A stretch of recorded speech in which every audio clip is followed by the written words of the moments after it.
A população da China diminuiu pela primeira vez em mais de 60 anos. A população atingiu 1 bilhão e 400 milhões de habitantes, o que significa uma diminuição de 850 mil ante o fim do ano anterior.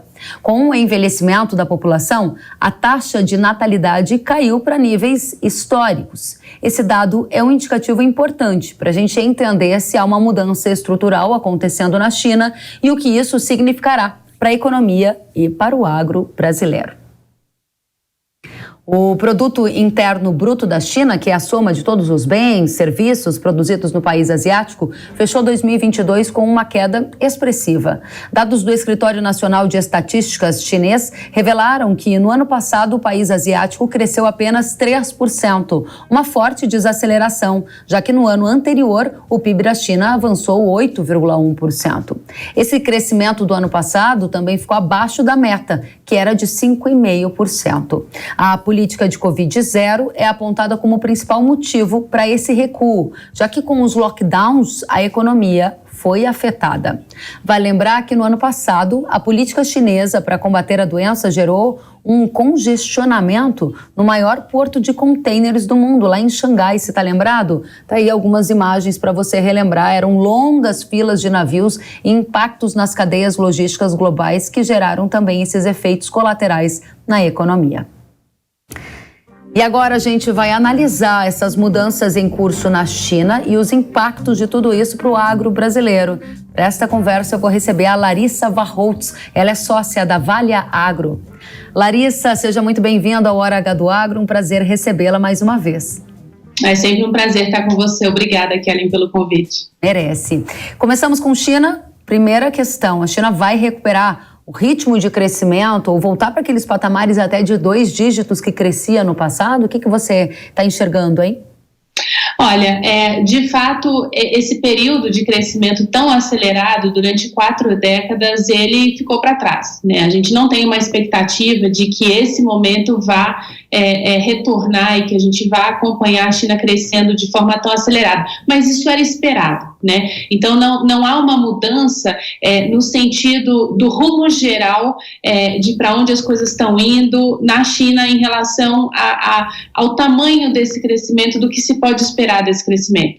É claro que o mundo está passando por uma grande turbulência e a China, de forma muito específica, lidou com a pandemia de Covid-19 com um certo delay em relação aos outros países, e ela está sentindo a consequência desse efeito da pandemia na economia dela, sobretudo nesses anos, ao longo do ano de 2022, ao longo desses meses de 2022. Então a gente espera sim uma recuperação agora em 2023, sobretudo no segundo semestre, a depender, é claro, de como os efeitos dessa reabertura da China também impactem na economia, né? A gente tem uma série de variáveis nesse momento, né? Uma grande onda de Covid na China, as pessoas se contaminando, mas uma onda que também parece já estar se encaminhando para o fim, né? Então, as análises para o segundo semestre de 2023, elas são positivas, elas são otimistas, mas é importante a gente ter em mente que a China já vinha numa trajetória prevista, anunciada, de redução da velocidade do seu crescimento econômico. Interessante. Aqui me chama a atenção pelo menos 2 pontos da sua fala. O primeiro, que você disse que o período acelerado de 4 décadas ficou para trás e a gente então vai ter um crescimento, porém não naquele volume, naquela dimensão que a gente viu no passado. E a segunda questão, que você projeta um segundo semestre positivo. O que vai gerar esse ambiente positivo na sua avaliação e o que é positivo? É um crescimento de 5, de 6? Como que você está projetando? Olha, o principal elemento para esse otimismo em relação ao segundo semestre tem a ver com a reabertura da economia chinesa para o mundo, com a retomada das atividades econômicas dentro da China, com o funcionamento das fábricas regularmente, e principalmente com o fim dos lockdowns, né? É muito difícil imaginar qualquer retomada em relação a esse perfil de lockdown que a gente viu em 2022, porque as novas variantes da Covid-19 mostraram que elas eram mais fortes do que essas eventuais restrições. Então, as restrições não estavam mais servindo ao propósito de impedir que essas variantes se disseminassem, né? O risco econômico, o prejuízo econômico, ele já estava sendo muito maior, muito mais impactante do que eventuais vantagens que aquelas políticas estavam gerando, o que faz com que a gente imagine que não haverá um retorno a essas políticas que nós vimos em 2022 e que tanto prejudicaram a economia chinesa. Então, o principal elemento de otimismo é esse, né, que se as coisas voltarem ao business as usual, a prática regular dos negócios, né, a condições normais de temperatura e pressão, que isso pode ser já muito positivo para a economia chinesa pelo dinamismo que já está presente nessa economia, pela retomada da confiança e do consumo. Agora, tudo isso feito com bastante cautela, porque a gente sabe que o efeito econômico foi importante, que isso tem um peso na decisão das famílias de consumo, né? Então, é um otimismo cauteloso, mas sim, é um otimismo, eu diria, bastante expressivo. Inclusive, a gente vê até a retomada das viagens para a China, de muitas pessoas, executivos, que trabalham com o mercado chinês e ficaram muito tempo sem poder voltar à China, e já voltando, já dando notícias, né, das suas impressões, e já tentando dar muita velocidade a essa retomada presencial. Muito importante, a gente vai inclusive abordar, tendo oportunidade aqui, que está na agenda internacional do Ministério da Agricultura uma viagem para a China ainda no primeiro semestre, porque a gente vai afunilando essa nossa conversa, Larissa, e você traz então um cenário melhor do que o que foi visto em 2022, projeta isso para 2023, e a gente quer saber como isso vai impactar a relação comercial entre Brasil e China, porque há dois aspectos, a gente vê a desaceleração e há uma preocupação de efeitos numa China que compraria eventualmente menos volume de commodities do Brasil. Isso é algo que você descarta, que você enxerga na relação comercial Brasil-China em 2023, nos próximos anos? Olha, eu acho que a China passa por um momento de mudança, de fato, muito importante, que inclusive tem a ver com outro tema, né, que a população chinesa, de forma geral, e os desafios demográficos da China, mas que dão ao agro brasileiro, de certa forma, um grande novo túnel de oportunidades, mas que precisam preparar, de fato, a gente para alguns desafios. Então, qual que é a história desse agro brasileiro? Por que a nossa relação comercial ela acontece da forma que acontece, né?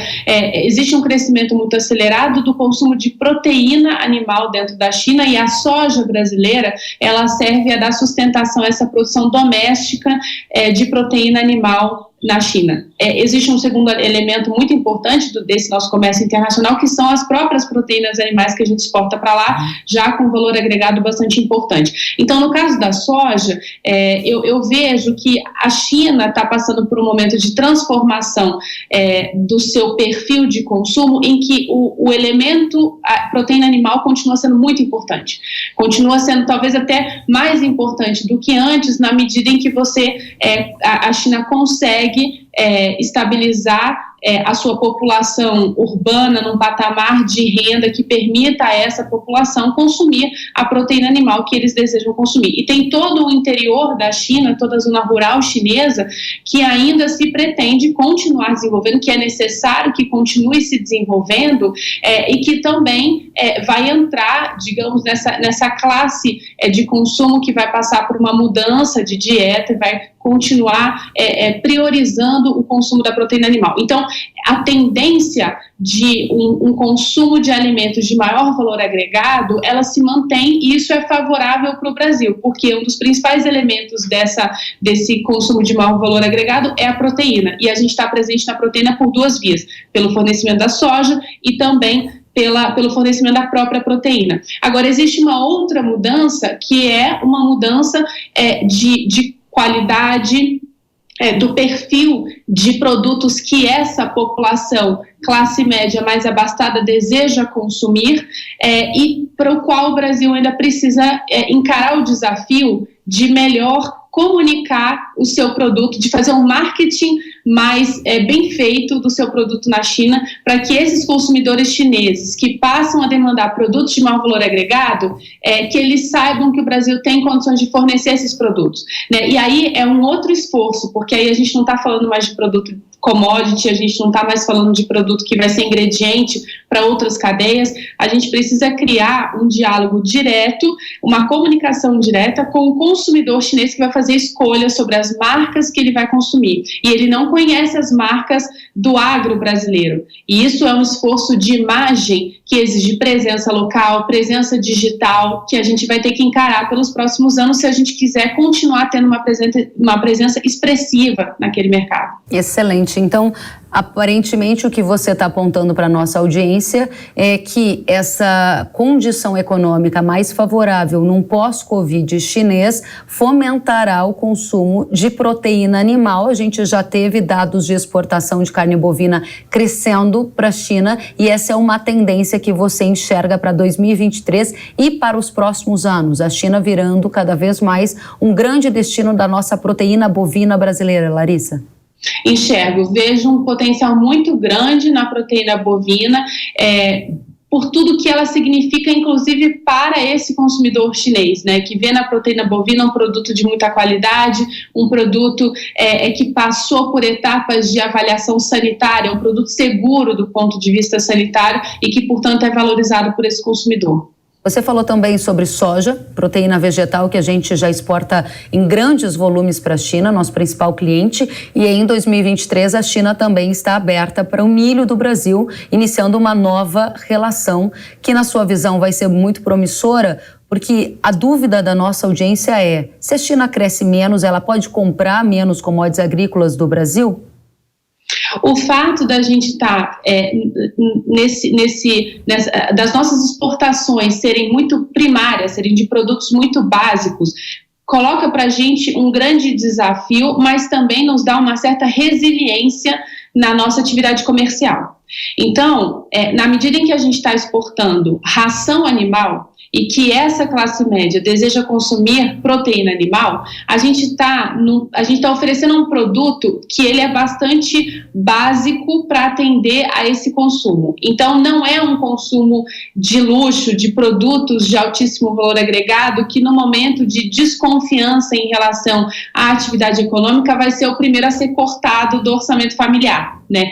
No momento em que se tem uma crise de saúde, né, como foi a pandemia de Covid-19, as pessoas querem, ao contrário, comer melhor, né? Então, o fato da gente prover um produto que é muito básico, que não há luxo nesse produto, é positivo por esse lado. É um comércio resiliente, né? Mas ele nos impõe outros desafios, que é conseguir passar por outras etapas e agregar valor à nossa pauta exportadora com outros produtos também. Então, para os grãos que vão servir de ração animal, de fato, a gente continua prevendo uma demanda expressiva da China, ainda mais num cenário internacional conturbado, em que a guerra na Ucrânia se mantém, né? Não há solução ainda para essa questão, e o problema da segurança alimentar, ele continua sendo uma discussão importante, né? E a China, a gente sabe, ela não tem condições de aumentar de forma expressiva a sua produção de grãos dentro do país. Então, nesse sentido, sim, nós continuamos tendo excelentes perspectivas de fornecimento dos nossos grãos. Agora, a gente tem que sempre ter um olhar para o médio prazo, e a gente já conversou outras vezes sobre isso, né, Kellen? Você sabe da minha preocupação em alertar os produtores sobre a lógica de qualquer relação comercial em que ninguém quer depender muito do outro lado. Então, assim como nós não gostaríamos de ter na China um consumidor tão importante que possa ameaçar, né, o nosso mercado, a gente precisa sempre diversificar países, mercados, produtos, a China também sente que ela precisa diversificar fornecedores, né? E a gente sabe que não tem um outro país que consiga, neste momento, prover a China com grãos na escala em que ela necessita, mas existe um trabalho em curso de diversificação de fornecedores, um cenário que poderia mudar no médio prazo. E o que é médio prazo? É 15 anos, mais ou menos, sim, um cenário de 15 anos. Então, não é um prazo tão longo assim também, né? Então, a gente precisa sempre ter isso em mente. Muito bem, essa questão de olhar o curto e o médio prazo faz todo sentido, especialmente na cadeia agro, que tem uma visão de futuro muito presente nas práticas do seu negócio. Tem uma questão que tem relação direta com o que você falou, desse olhar do futuro, que é a redução da população da China. A gente viu um encolhimento da população, isso não era registrado há 60 anos. É uma tendência a população da China diminuir e de que forma isso se comunica com o nosso negócio? Sim, é uma tendência. A gente já esperava, né, que isso fosse acontecer, já era o cenário. Inclusive, a gente sabe que o grande desafio da China é ficar rica antes de ficar velha, né? Como é que ela lida com essas questões, né, do desafio demográfico, né, da queda da população frente ao outro desafio que é alcançar o desenvolvimento econômico e uma qualidade, um padrão de vida adequado para essa população, né? Então, a gente sabe que esse é o grande desafio chinês, é o grande desafio que eles têm pela frente. São muitas as variáveis, né, mas algumas coisas que a gente pode imaginar com o envelhecimento da população é uma mudança também de padrão de consumo, né? Então, conforme as populações vão envelhecendo, é natural que exista uma mudança nesse padrão, mas é também natural que você comece, essa tendência ela se combina a outra tendência que nós discutimos, que é a de agregação de valor aos produtos, né? Se você está falando de uma população que é mais velha, mas que tem mais renda, porque já está numa idade, né, de trabalho, de renda, de maior independência e tudo, que tipo de produto essa classe demanda, né? E aí o nosso agro é impactado por isso, que tipo de alimento essas pessoas vão querer consumir. E aí, novamente, eu acho que a proteína animal ela vai continuar sendo um elemento importante, principalmente porque,